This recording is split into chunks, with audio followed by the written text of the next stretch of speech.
Alors qu'il conduisait son bus, Corey a vu une petite fille sur le bord de la route et a décidé de l'aider. Elle était effrayée mais lui a montré une note expliquant qu'elle devait retrouver sa grand-mère. L'homme âgé l'a alors conduite à l'hôpital et a ensuite découvert la raison choquante pour laquelle la petite fille était seule sur la route. Corey McCarthy avait plus de 70 ans et conduisait toujours la même ligne de bus à Buffalo, dans l'État de New York. Il a largement dépassé l'âge de la retraite, mais il aimait son travail et voulait le faire le plus longtemps possible. C'était une nuit enneigée, ce qui a affecté les routes et l'a fait travailler plus longtemps que d'habitude. Heureusement, il avait enfin terminé et se dirigeait vers le parking des bus lorsqu'il a aperçu une petite fille marchant sur le bord de la route. Elle ne devait pas avoir plus de 6 ans. C'était dangereux, alors Corey s'est rangé sur le côté et a arrêté le véhicule. Il a ouvert la porte et a appelé la fille. Elle a sursauté, effrayée, et a presque couiné. Mais ensuite, elle a levé les yeux, et Corey a pu y voir un regard craintif. Elle tenait également un de ses bras avec l'autre, comme si elle était blessée. « Que fais-tu ici, seule, par une telle nuit ?» a demandé l'homme âgé. Cependant, la petite fille n'a pas voulu répondre et a détourné le regard. « Ne t'inquiète pas. Je veux juste Tyler. S'il te plaît, je vais t'emmener chez tes parents ou dans un poste de police », a insisté Corey, essayant de s'approcher de l'enfant, mais craignant qu'elle ne se mette à fuir. Il faisait froid, et la gamine n'avait pas assez de vêtements pour la réchauffer. Finalement, il semble que la fille ait pris son courage et lui ait donné une note. Corey l'a alors ouverte et a lu un message qui était écrit dessous. Il disait que la petite fille s'appelait Diana Palmer, et qu'elle devait trouver sa grand-mère à l'hôpital. Il se terminait par la phrase « Pouvez-vous m'aider ? Bien sûr, je vais t'aider. » « Allez, monte dans le bus », a dit l'homme âgé avec véhémence et a fait entrer la petite fille à l'intérieur. Cela allait faire dérailler sa soirée encore plus, mais il ne pouvait pas laisser la fille toute seule. Sa femme pourrait aussi s'inquiéter, mais elle comprendrait quand il lui expliquerait plus tard. Corey s'est donc rendu à l'hôpital le plus proche, dans l'espoir de trouver la grand-mère de la fillette, dont le nom figurait heureusement aussi sur la note. Une infirmière à la réception a confirmé que Madame Georgia Palmer avait été admise il y a quelques heures après avoir souffert d'une crise cardiaque. Elle était en chirurgie. J'ai sa petite fille avec moi. Elle était dehors toute seule. Je pense qu'elle a un problème au bras. Je ne sais pas grand-chose d'elle. Elle ne veut pas me parler, mais elle avait une note, et je l'ai amenée ici. Corey a expliqué la situation du mieux qu'il pouvait, et l'infirmière a emmené la petite fille à l'intérieur dans une salle d'examen. Il a décidé de rester à l'hôpital et d'attendre que tout allait bien. Puis, l'infirmière est ressortie et lui a posé quelques questions. Après y avoir répondu, Corey a demandé « Que va-t-il lui arriver ? » Eh bien, je ne suis pas censé dire quoi que ce soit, mais il y a des signes sérieux d'abus, et elle a un bras cassé, donc nous devons contacter la police et le CPS, a révélé l'infirmière avant de prendre le téléphone sur son bureau pour passer les appels. Corey ne pouvait pas le croire. Lui et sa femme s'occupaient de leurs enfants avec tant d'amour et ne pouvaient pas imaginer que quelqu'un fasse du mal à leur propre enfant. Diana avait à peu près l'âge de ses petits-enfants, c'est pourquoi Corey s'est senti mal pour elle.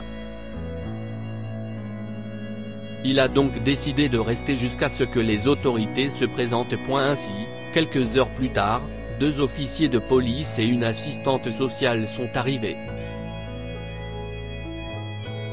Corey avait déjà appelé sa femme et lui avait tout expliqué. Elle a compris bien évidemment et s'est aussi inquiétée pour la petite fille. Malheureusement, il a entendu les médecins dire à la police que la grand-mère de Diana était morte pendant l'opération. Il a également écouté la dame du CPS, et il semblait qu'il avait déjà un dossier sur la petite fille. S'il vous plaît, madame. Je ne peux pas partir sans savoir ce qui va se passer avec la fille, a dit Corey à l'assistante sociale, madame Amanda Gaines. Puisque vous l'avez sauvée de la rue, je vais vous le dire. La petite fille va être placée dans un foyer d'accueil. Elle ne retournera pas chez ses parents. Apparemment, il y a eu une grosse altercation après que son père a été ivre, et la grand-mère a eu une crise cardiaque à cause de cela. Quand l'ambulance est partie, Diana s'est enfuie et est tombée à un moment donné, se blessant au bras. C'est ce qu'elle m'a dit.